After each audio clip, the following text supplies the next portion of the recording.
Maybe that's why they don't pick up the phone. Well, because no one's ever in. There is no one here.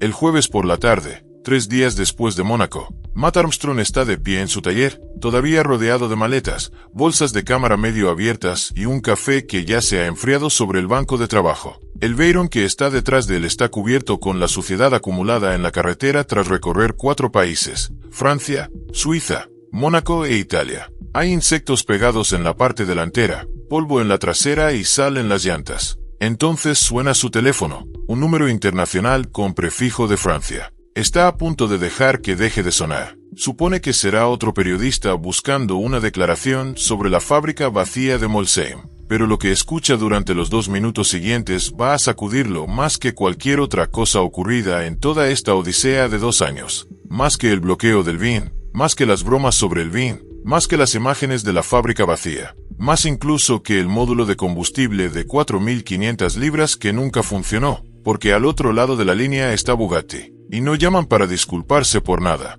no llaman para ayudar, llaman para hacerle una oferta que realmente creían que ningún hombre en su situación podría rechazar. Pero antes de contarte exactamente lo que dijeron, más importante aún, lo que Matt respondió en el momento que lo cambió todo, necesitas saber una cosa. La oferta estaba diseñada para parecer un regalo. Estaba envuelta en un lenguaje corporativo cortés. Estaba redactada en papel con membrete oficial. Estaba firmada por un representante autorizado. Y cada una de sus palabras era una trampa. Porque esto nunca trató del legado de Bugatti. Se trataba de controlar los daños. Y cuando veas la trampa que estaban tendiéndole, entenderás por qué la respuesta de Matt se está comentando ahora mismo en despachos de abogados de 3 continentes. La voz al otro lado del teléfono era tranquila, profesional e incluso cordial. Era un representante de la oficina corporativa de Molsheim, la misma oficina que se había negado a venderle a Matt un solo tornillo, la misma oficina que había bloqueado los números VIN de su coche, la misma oficina que había permanecido en silencio mientras Internet arrastraba su nombre por el barro durante semanas. Y ahora esa misma voz le hablaba como si fuera un viejo amigo. Bugatti, dijo el representante, quería adquirir el vehículo por lo que denominaron fines de preservación del patrimonio. Estaban dispuestos a pagar una cantidad muy superior al valor de mercado. Ellos organizarían el transporte. Ellos se encargarían de toda la documentación. Matt solo tenía que poner el precio. Y aquí es donde la historia se vuelve interesante, porque esa expresión, preservación del patrimonio, es la pista, es la señal. Es exactamente la frase que utilizan las grandes corporaciones cuando quieren que una prueba desaparezca sin pronunciar en voz alta la palabra desaparecer. Y en el momento en que Matt escuchó esas 2 palabras, algo hizo clic en su cabeza. Un recuerdo, una lección aprendida durante los 2 años que llevaba enfrentándose a aquella gente. Pero no reaccionó, no discutió, no se opuso. En lugar de eso, hizo algo que ningún abogado, asesor de relaciones públicas ni experto del mundo del automóvil le habría recomendado. Y funcionó tan bien que Bugatti todavía no ha vuelto a hablar con él desde entonces. Matt escuchó toda la llamada. Hizo 2 o 3 preguntas tranquilas, de esas que haces cuando quieres que la otra persona siga hablando. Y al final dijo 7 palabras muy sencillas. Por favor, envíenmelo por escrito. Eso fue todo. Sin hablar de dinero, sin entusiasmo, sin dar las gracias, sin mostrar ninguna emoción. Colgó el teléfono, lo dejó boca abajo sobre el banco de trabajo y permaneció sentado en absoluto silencio en el taller, mirando fijamente su Veyron. El motor aún estaba caliente después de un paseo matutino. En ese silencio, Matt Armstrong tomó una decisión que estaba a punto de estallarle a Bugatti en la cara de una forma que jamás habrían podido prever. Porque Matt se había dado cuenta de algo que el representante ni siquiera sabía que él había comprendido. Aquella oferta no era un favor, era una admisión.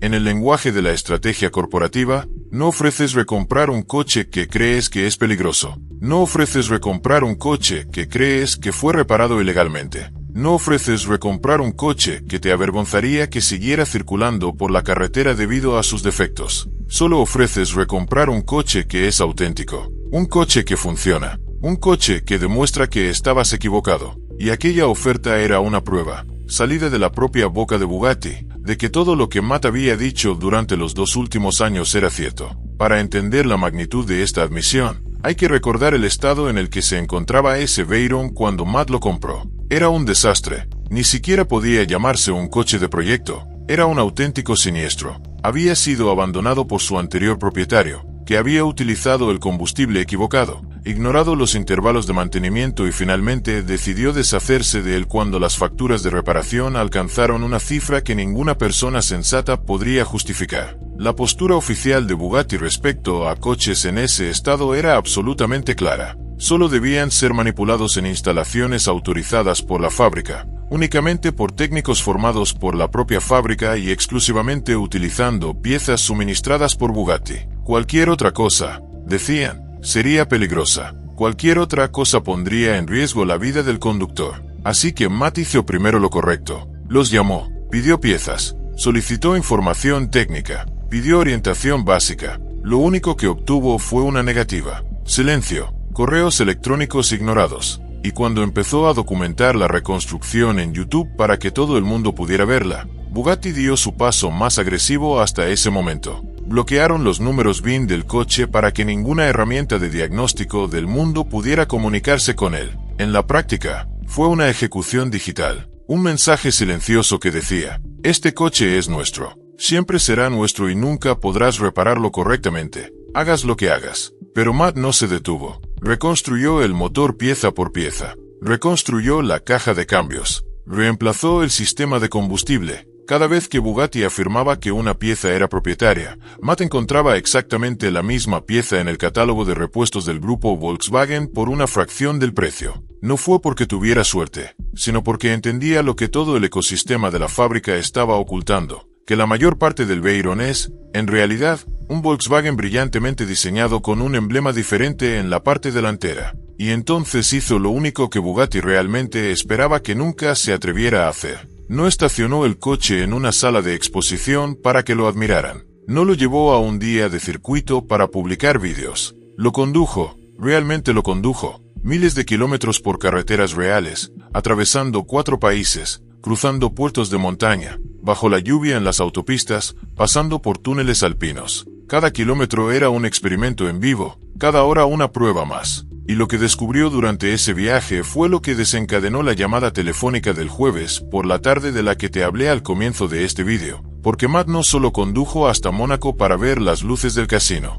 no fue únicamente para contemplar los Alpes, condujo hasta Molsheim, a la propia fábrica de Bugatti, un miércoles por la tarde en plena jornada laboral, y lo que encontró allí, lo que grabó allí, es precisamente la razón por la que esa llamada de la oficina corporativa de Bugatti llegó a producirse. Es la razón de todo lo que estás a punto de escuchar. Las puertas de la fábrica de Molsheim estaban abiertas, pero no había nadie. Nadie en la recepción. No había nadie en el chateau. Nadie en el museo. El histórico hogar de Bugatti, donde nacen todos los Veyron y Chiron, parecía abandonado. El aparcamiento de empleados estaba casi vacío. Los edificios daban la impresión de estar descuidados. La hierba había crecido sin control y el famoso chateau parecía cerrado de forma permanente. Matt grabó cada ventana vacía, cada puerta de seguridad silenciosa y cada rincón desierto antes de subir las imágenes. El vídeo se volvió viral rápidamente, convirtiéndose en un símbolo del movimiento por el derecho a reparar. Se difundió entre grupos de defensa del consumidor e incluso llegó a legisladores de Europa y Norteamérica que trabajaban en nuevas leyes de protección al consumidor.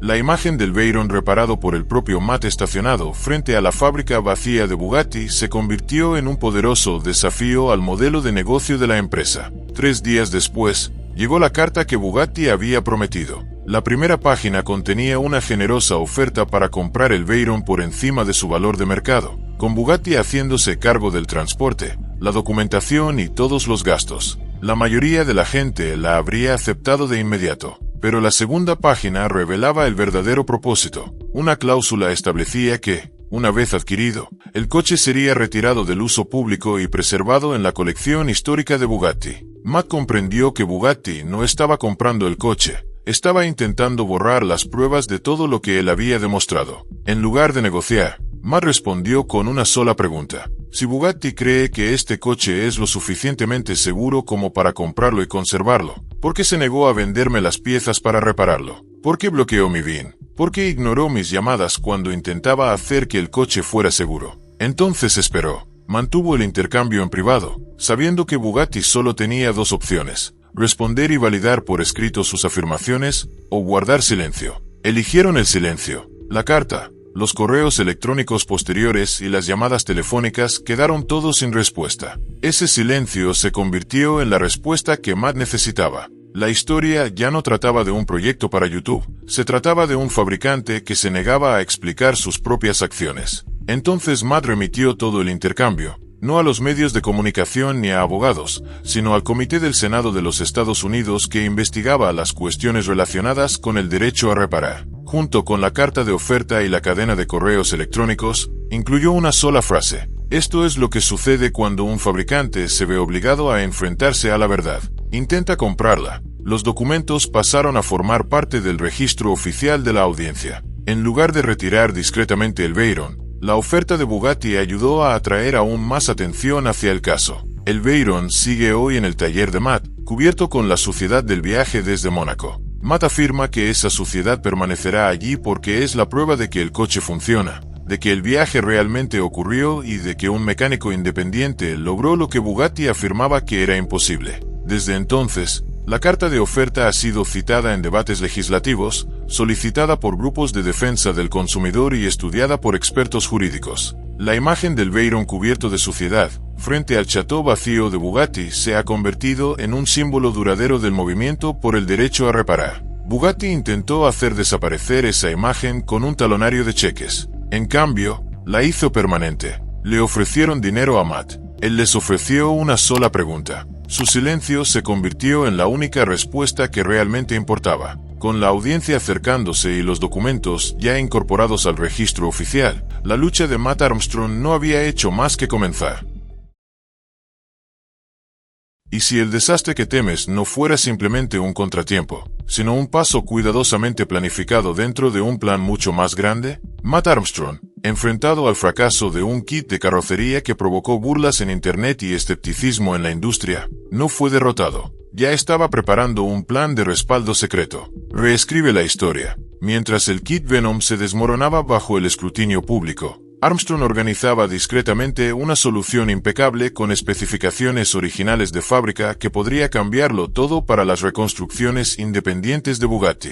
Esto no se trata simplemente de reparar un coche, sino de romper un monopolio y demostrar que, en ocasiones, las decisiones más inteligentes se toman entre bastidores. Cuando llegó el kit de carrocería Venom para Bugatti, la emoción se convirtió rápidamente en decepción. El kit de $700,000 estaba destinado a transformar el Bugatti Chiron, pero en lugar de ello desató una enorme ola de críticas en Internet. Miles de personas se burlaron de su diseño, calificándolo de poco profesional y comparándolo con algo sacado de un videojuego. Las críticas no se limitaron a la apariencia, dañaron la credibilidad de todo el proyecto, convirtiéndolo en un símbolo del fracaso de las reconstrucciones independientes de hiperdeportivos. Matt Armstrong, responsable de instalar el kit, se encontró de repente en el centro de la polémica. Sin embargo, en lugar de defenderse públicamente, optó por guardar silencio y concentrarse en resolver el problema. Rechazar el kit no era una opción. Ya se había pagado. Su cliente Alex González confiaba en él y millones de espectadores seguían cada paso del proyecto.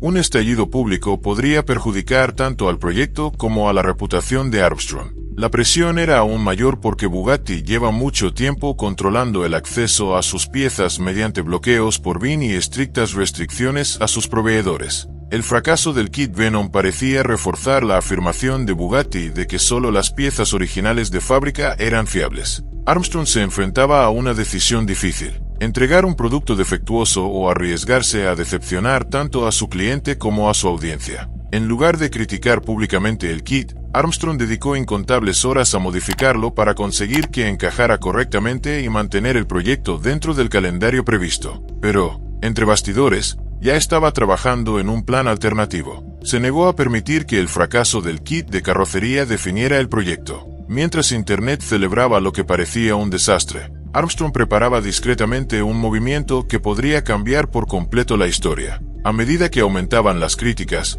Armstrong permaneció en silencio. No publicó respuestas airadas, no culpó a nadie y no hizo declaraciones dramáticas. Algunos pensaron que se sentía avergonzado o incluso que había abandonado el proyecto, pero malinterpretaron su estrategia. Armstrong sabía que responder de forma emocional solo alimentaría la polémica. En cuanto comprendió las deficiencias del kit, comenzó discretamente a organizar una alternativa entre bastidores. Sin cámaras ni atención pública, contactó con personas de confianza y empezó a planificar una solución. Mantener el silencio protegía tanto su profesionalidad como su relación con Alex González, ya que rechazar públicamente un kit tan costoso habría avergonzado a su cliente y puesto en peligro todo el proyecto. Armstrong sabía que rechazar públicamente el kit Venom perjudicaría futuras oportunidades de negocio y reforzaría la afirmación de Bugatti de que las reconstrucciones independientes no pueden tener éxito. En lugar de ello, aceptó las críticas sin quejarse, protegiendo tanto la relación con su cliente como su reputación. Su actitud serena demostró que la verdadera experiencia no consiste únicamente en lograr éxitos visibles, sino también en resolver problemas lejos de los focos. Mientras seguía mejorando el kit Venom todo lo posible,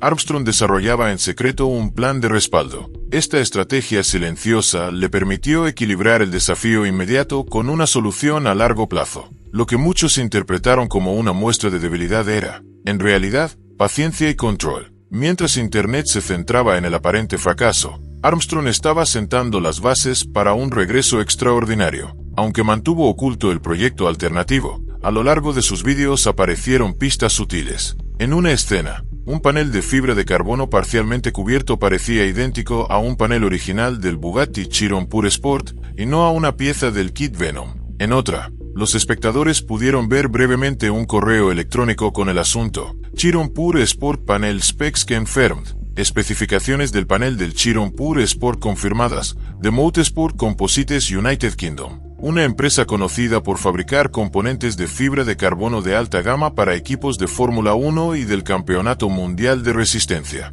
Armstrong se había asociado con Motorsport Composites United Kingdom para recrear mediante ingeniería inversa paneles de calidad original para Bugatti, utilizando las dimensiones, los materiales y las tolerancias de fábrica, sin la participación de Bugatti. Esto suponía un desafío directo al estricto sistema de control de piezas de Bugatti, basado en bloqueos por BIN y proveedores exclusivos para impedir las reconstrucciones independientes. Aparecieron más pruebas cuando un calendario del taller mostró brevemente la nota "Llegan los paneles", en una fecha marcada con un círculo, confirmando que las piezas de repuesto ya estaban en producción. Mientras los espectadores creían que Armstrong simplemente estaba teniendo dificultades con el kit Venom, una solución mucho mejor se estaba desarrollando discretamente. Armstrong siempre había considerado el kit Venom como una apuesta, por lo que invirtió su propio dinero en un proyecto de fabricación independiente sin cobrarle nada a su cliente. No se trataba de un engaño, sino de una medida de seguridad.